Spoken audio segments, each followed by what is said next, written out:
Nearly 365 days ago, I bought my first car to rent out on Turo, and since then, I've been taken on a journey of selling the lemon I originally bought and buying not one, but two more cars. I've also become a 20% equity holder in a now 30-car Turo fleet in Denver, Colorado, earning tens of thousands of dollars per month. But all of this progress comes from doing the simple day-to-day tasks of running this business, such as yesterday when my 2019 Honda HR-V came back from a trip smelling like weed. On what was supposed to be a simple one-day trip, the guests managed to stink up the entire vehicle. But thankfully, with some Ozium spray vacuuming and wiping down the entire interior, the smell's about 75% gone so far. And the best part about it that made me feel better is I charged him a $250 smoking fee, turning a $45 payout into $295. Before we touch on the total revenue of this vehicle since buying it in late October for over $20,000, let's take it for its first ever oil change, since I've had it at least. And I like to take my cars to Take 5 for oil changes. Let me know your guys' thoughts on Take 5 down below. I don't know if it's good or bad. Oil change? Yes. I don't want to. Oh, sure. Thank you. The people at Take 5 who do oil changes are super nice. And what I really like about it is you get to sit in your car while they go to work. The oil change is officially complete and the total cost comes out to $90.71. It's a little bit more expensive since this car takes synthetic oil, but we won't have to worry about another oil change for probably 2 months. Since starting to rent out the car in November, it's made $2,871. That's a little bit lower than you might expect, but you have to realize for the first 2 months the car was being rented out, it was managed by another host for a 25% cut. He did a really good job with the car when he had it, keeping things almost fully passive for me, but now as you guys can see that I'm managing the vehicle myself, it's done $1,133 in revenue, plus another $238 for an upcoming trip. This was all in its first month, and those numbers are partially thanks to the smoking fee. Now obviously, I have some expenses, such as $18.99 per month for a subscription to Zippy's Car Wash. This includes unlimited access to their detailing vacuums along with unlimited car washes. I also spend about $100 per month for Lula insurance. Maintenance averages out to about $60 per month. And finally, parking is very expensive where I live. Since starting to rent the HR-V out, I've been parking it illegally in this 2-hour parking section, and so far I've gotten 2 tickets totaling $60. This is actually cheaper than spending $100 per month on outdoor parking, but breaking the law is stressful, and I have a feeling at some point my car is gonna get a boot on it. So I committed to $100 per month for parking near my apartment, and split between 2 cars, it should work just fine. The cars are on trips like 90% of the time, so it's not like I need parking for each individual car, just hopefully they don't come back from trips the same day. That said, I have my bags packed because we're about to fly to Austin to pick up Turo car number 2. But first, we have a little bit of an issue. The Turo car was supposed to come back from a trip yesterday at 8 p.m., and as you guys can see, it is currently 10:49 a.m. the next day, and the car's still not here. I've even called the guest several times with no answer.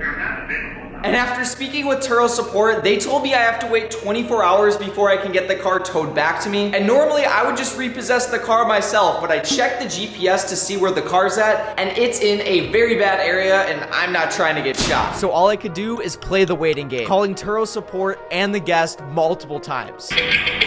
It has officially been 36 hours since our Turo car went missing, and as you guys can see, we got it back. After 24 hours of waiting, Turo was able to step in and help, and by using the GPS location on the car, they were able to get a tow company to tow it back. Luckily, from the outside, this vehicle looks pretty clean, and when you peer in through the window to see how the inside looks, it's also not that dirty. The only issue is, well, the car door is locked. Obviously, the guest didn't give the car back to me voluntarily, and unfortunately, the spare key is still with the host who is managing it in Chicago. So it looks like I'm gonna have to make a drive out to the city, pick up the keys, and then we get access back to the vehicle. 36 hours later, I finally have access back on the Honda HR-V, and well, it came back pretty dirty. The car smells like smoke. They obviously used air fresheners to try and clear the smell. And then they have ashes in the cup holder, ashes down here. They have literal drugs right there. I don't want to show that too much. Renting to crackheads is always an interesting time, but that's just part of the business. So we're gonna vacuum the car out, get it cleaned, and then we're gonna head to Austin. Oh, and by the way, the car is also returned on empty, so I'm gonna get an extra refueling charge. When you pull up this customer's receipt for this Turo trip, you can see she was charged $16.80 for additional miles, $43.20 for additional use, a $16 late fee, a $40 improper return fee, a $150 cleaning fee, fee and a $250 smoking fee, turning a $54 trip into $621. Worth it? But as we break down the numbers for Turo car number 2, this video is sponsored by North One, an online banking and financial management platform that I personally use to track the cash flow for my Turo business. Since starting to rent out the Honda CR-V in September of last year, it's earned a whopping $5,846, nearly half the car's value. But of course, I have some expenses. And I'm going to be using North One to keep track of all of my business's expenses, such as $500 for insurance, $126 on car washes, $401 on maintenance, $212 for Ubers, and finally for the management fee I paid my friend Ethan, he got $626. Those expenses add up, so it's important to use a business bank account like North One to keep track, where they have excellent customer service, no overdraft fees, free ACH transfers, and an automatic budgeting tool called Envelope, where you can set aside a portion of your income for upcoming expenses. North One functions fully online, but let's just say I wanted to withdraw my CR-V's profits in cash of $3,964. I could simply use one of their 2 million ATMs or deposit it at one of their 80,000 locations. Signing up takes literally 3 minutes online. You get a physical and virtual North One card, and the cost is just $10 a month with no hidden fees. On average, people save $180 per month with North One, so click the link in my description to get started, and you even get a $10 credit for your first month once you open and fund your account. Now, let's pick up this Turo car. Ladies and gentlemen, we've officially made it to Austin, Texas, and as you guys can see behind me, we have Turo car number 2. Shout out to the homie Ethan for managing it for literally the last 3 months. In that time, I did the math, it made around $3,250. You got a 25% management fee, so we both made some money. And how'd you feel about the entire experience managing? Bro, honestly, I love Turo. And he loved it so much, he bought his very own Mazda CX-5. I paid $24,000 for it after taxes. Hell yeah, dude. This thing is nice. Dude, this is a very, very nice car. Mazdas have really nice interiors. That's one thing I like about them. This thing should crush, dude. It started out pretty slow, didn't you say? I didn't get any trips for the first 2 weeks, but after I changed the airport delivery to a lot cheaper, it's getting booked up for the next 3 months. On the last trip, somebody actually crashed it and didn't tell me about it. So this is the damage. I got some paint to touch it up, so you can't see it